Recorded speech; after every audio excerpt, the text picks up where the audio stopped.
드디어 요셉과 형들의 재회가 이루어졌습니다. 요셉은 형들의 진심을 알고 난 이후에 자신이 누구인지 밝혔습니다.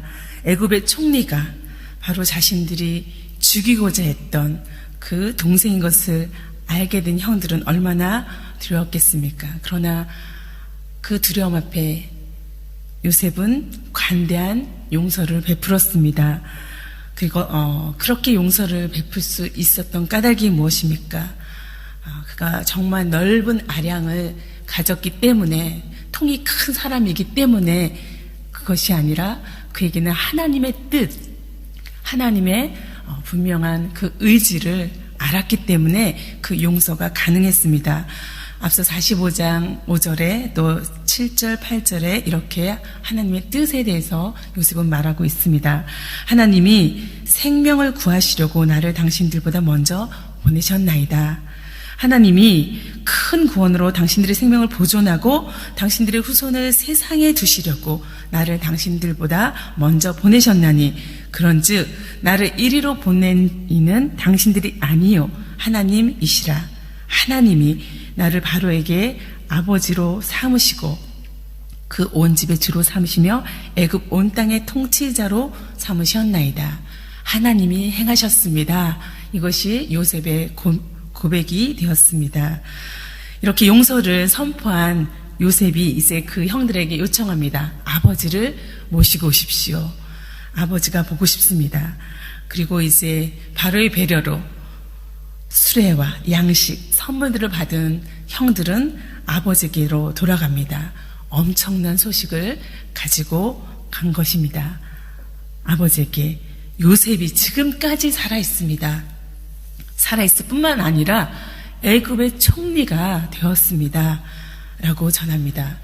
여러분, 이 소식을 처음 들었던 야곱의 심정이 어땠을까요? 정말 믿을 수 없었을 것입니다.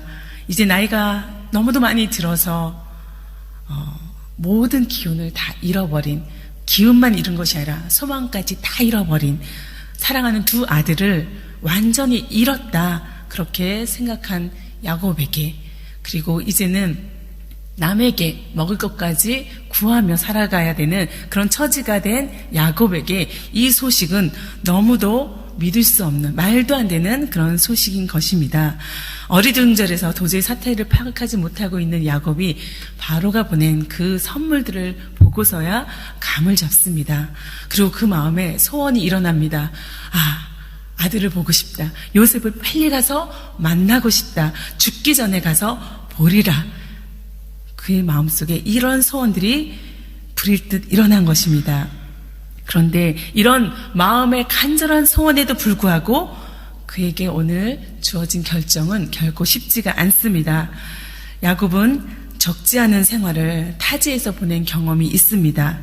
이제 하나님께서 주신 이 가나안 땅에 정착해서 오랫동안 살아왔는데 그곳을 다시 떠난다는 것은 쉬운 결정이 아닙니다.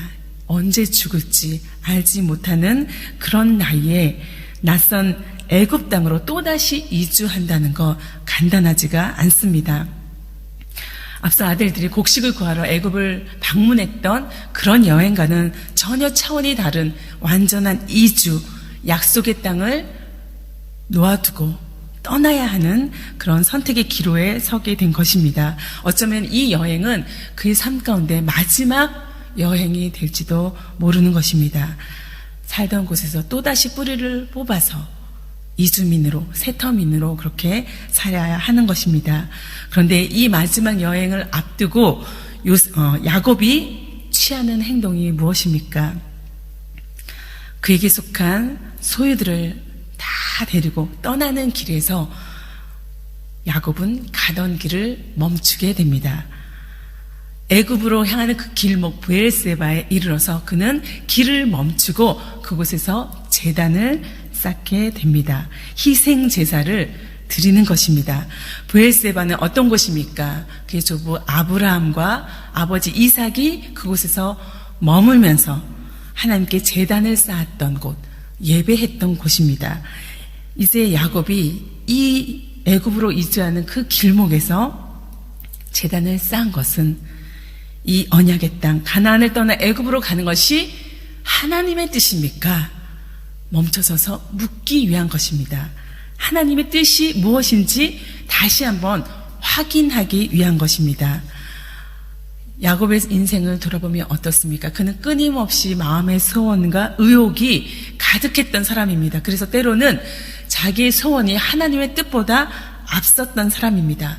그래서 그의 삶은 끊임없이 이러한 자기의 의지와 하나님의 뜻 가운데 갈등하고 또 그것으로 인해서 부끄러운 일들도 겪었던 그 결과가 어떠했는지 그는 온 삶으로 겪고 깨달았습니다. 이제 노년에 다시 찾아온 선택의 기로 앞에 그는 하나님의 뜻을 묻는 그런 사람으로 변해 있는 것입니다. 하나님, 나의 조상 때부터 주셨던 이 땅을 떠나는 것이 맞습니까?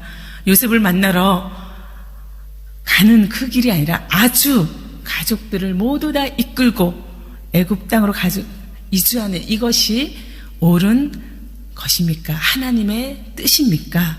라고 묻습니다. 여러분은 이 땅, 이 먼 땅 칠레까지 오실 때 어떤 선택과 결정을 하셨습니까? 분명히 망설임도 또 갈등도 두려움도 불안도 있었을 것입니다. 생각하면서 고민하면서 이 결정을 신중하게 하셨겠죠. 우리의 인생에는 이러한 이주만이 아니라 인생에 정말 중요한 결정들을 내려야 될 때가 심심치 않게 다가옵니다. 그 순간 믿음의 사람들은 한 가지 중요한 일을 하는 것입니다. 바로 하나님의 뜻을 구하는 것입니다. 신앙의 사람이라면 하나님께 묻게 되어 있습니다. 그것이 바로 기도인 것입니다. 야곱은 하나님께서 주신 땅 가나안을 다시 떠나는 것이 맞는지, 하나님의 뜻이 어디 있는지 기도하면서 제단을 쌓고 있습니다. 기도할 때, 하나님한테 물을 때 하나님의 분명한 응답이 있습니다. 그 밤에 하나님께서 야곱에게 이상 중에 나타나셨습니다. 그리고 야곱의 이름을 부르셨습니다. 야곱아, 야곱아. 야곱이 이스라엘이라는 이름을 얻기도 전에 그때부터 그를 아시고 그와 함께 하셨던 그 하나님께서 오늘 또 야곱의 이름을 부르시고 그 부름 앞에 하나님 앞에 야곱을 세우시는 것입니다. 뿐만 아니라 이어서 그 야곱을 부르시는 그 하나님, 내가 누구인지를 밝히 드러내고 있습니다. 나는 하나님이라. 여기서 하나님은 그리고 엘로힘이라는 명칭을 반복해서 사용하고 있습니다. 그것은 자신이 얼마나 전능한 하나님인지 천지를 창조하신 그 하나님께서 과거 조상들을 지켜주시고 언약을 주셨던 그 하나님께서 이제 너의 하나님, 야곱의 하나님이 되어서 야곱에게 또다시 약속을 주고 계신 것입니다. 그 약속의 내용이 3절과 4절에 기록되어 있습니다. 하나님이 이르시되 나는 하나님이라 내 아버지의 하나님이니 애굽으로 내려가기를 두려워하지 말라. 내가 거기서 너로 큰 민족을 이루게 하리라. 내가 너와 함께 애굽으로 내려가겠고 반드시 너를 인도하여 다시 올라올 것이며 요셉이 그의 손으로 내 눈을 감기리라 하셨더라. 내가 너의 하나님이다. 내 아버지의 하나님이다. 알지 않느냐?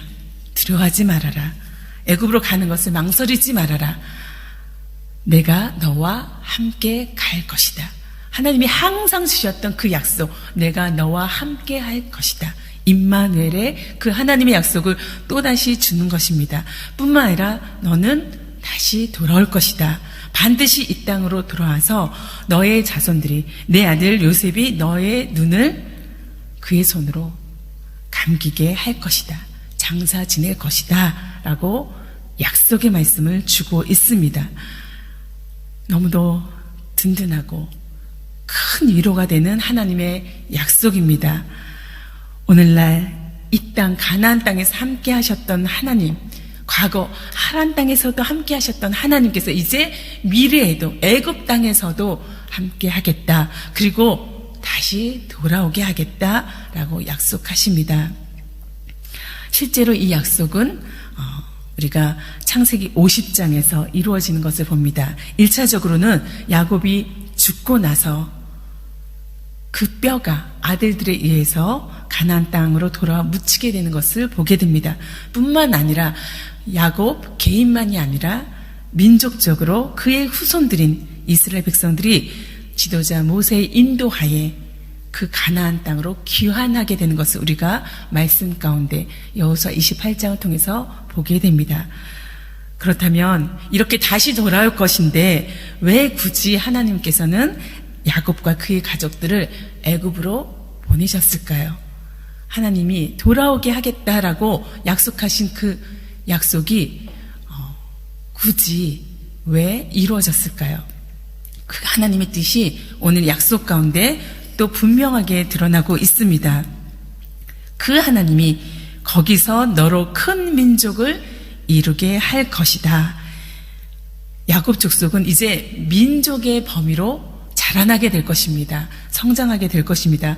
하나님께서 야곱 가족을 민족의 범위로 키우실 것임을 그의 계획을 분명히 밝히고 있습니다.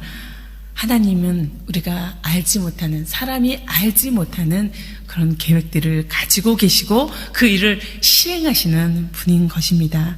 이스라엘 민족을 통해서 하나님의 구속의 역사를 이루어 가실 것을 오늘 이 가족을 통해서 준비하고 있는 것입니다.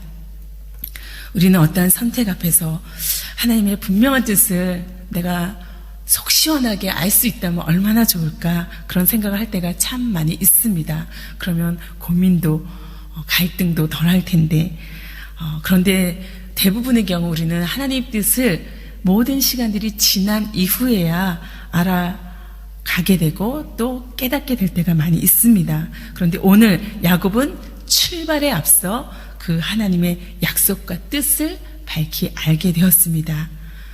기도할 때 이런 역사가 일어나는 것입니다. 기도할 때 하나님께서 우리에게 밝히 보여주십니다. 이제 그 약속과 하나님의 뜻을 의지해서 순종하고 애굽의 땅으로 그 발을 내딛습니다. 망설임과 두려움으로 보엘세바에 섰던 야곱과 그의 가족들은 이제 확신 속에서 다음 길을 갈 수 있게 되었습니다. 하나님의 뜻과 약속을 분명하게 알았기 때문입니다. 비록 노구의 몸이지만 마지막 여행길에 담대히 나설 수 있게 되었습니다. 그래서 그가 가나안 땅에서 이룬 모든 가족들과 자손들과 재물들을 다 가지고 그 땅을 향해서 갈 수 있게 되었습니다. 믿음의 사람은 이렇게 선택의 기로 앞에서 반드시 하나님의 뜻을 묻는 사람입니다. 내가 내 판단대로, 내가 해오던 대로, 습관대로 이 정도는 그냥 알아서 내가 할 수 있다, 그렇게 판단하는 것이 아니라 사소한 일이든 큰 일이든 우리는 하나님 앞에 끊임없이 묻고 또 구하면서 나아가는, 그것이 하나님이 우리에게 원하는 믿음의 태도인 것입니다. 우리는 움직이기 전에 반드시 기도해야 할 것입니다. 그 기도가 지속적으로 하나님의 뜻이 분명하게 될 때까지, 확신이 올 때까지 계속되어야 할 것입니다. 하나님께서 기도하는 자에게, 묻는 자에게 반드시 응답하고 하나님의 뜻을 선명하게 보여주실 것입니다. 오늘 이 아침에 기도하러 나온 주님의 백성들, 또 성도 여러분, 기도 속에서 하나님의 뜻을 찾으십시오. 또 분명하게 알고 다음 걸음을 시작하십시오. 오늘 이 첫 걸음, 이 아침에 드리는 이 첫 걸음이 믿음의 모습, 순종의 자세가 되기를 원합니다.